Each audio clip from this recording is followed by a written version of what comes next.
Petite question pour les enfants. Chez les Donos, on a oublié de la faire cette semaine.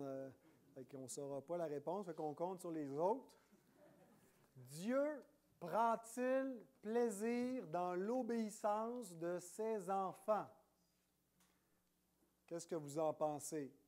Et on a par exemple le prophète Ésaïe qui dit que notre justice est comme un vêtement souillé, qui est quelque chose de repoussant. Est-ce que ça veut dire que Dieu ne prend pas plaisir dans notre obéissance, de sorte qu'on ne devrait pas essayer d'obéir?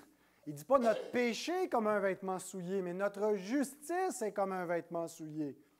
Est-ce qu'il y a une famille qui a étudié le catéchisme cette semaine qui peut essayer de répondre? Un enfant à main levée, est-ce que tu penses que Dieu prend plaisir dans l'obéissance de ses enfants? Oui, Raphaël? Oui. On va regarder la réponse. Ben oui. Oui, Dieu aime l'obéissance de ceux qui observent sa parole. J'ai fait exprès de citer le prophète Ésaïe, qui nous dit que notre justice est comme un vêtement souillé. Mais il est question ici de la justice sans Christ. Non pas de la justice des enfants de Dieu qui ont reçu en partage la justice de Jésus pour les couvrir, mais la justice des pécheurs. Et la justice de quelqu'un qui n'est pas en Christ est comme un vêtement souillé. On ne parle pas de ce qui est le pire, on parle de ce qu'il y a de mieux en lui. C'est repoussant pour Dieu. La justice de l'homme pécheur ne peut pas plaire à Dieu.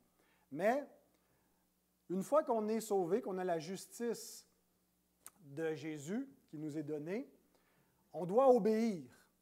Et bien sûr, notre obéissance est imparfaite. Mais ça ne veut pas dire qu'elle n'est pas agréable à Dieu. Et c'est important parce qu'ici, Dieu n'a pas un chapeau de juge.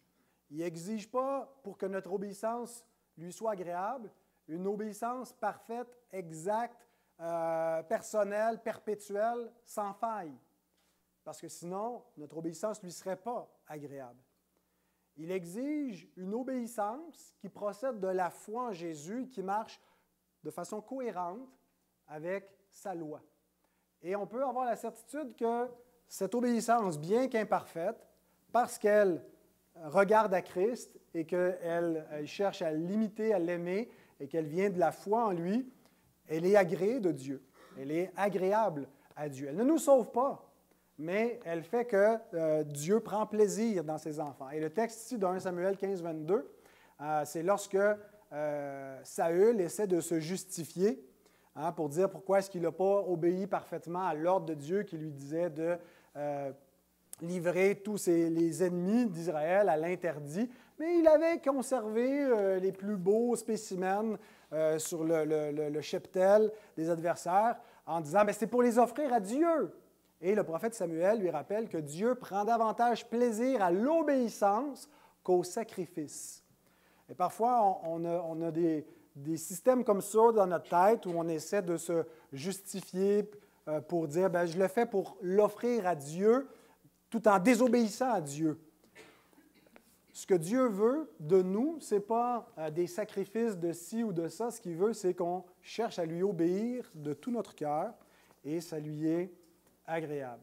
Alors, parfois, c'est une difficulté dans notre approche, nous, chez les évangéliques, parce qu'on insiste tellement sur le salut par la grâce, par la foi seule. C'est pas par les œuvres, puis c'est tellement pas par les œuvres que tu n'as même pas besoin de te soucier des œuvres d'obéissance.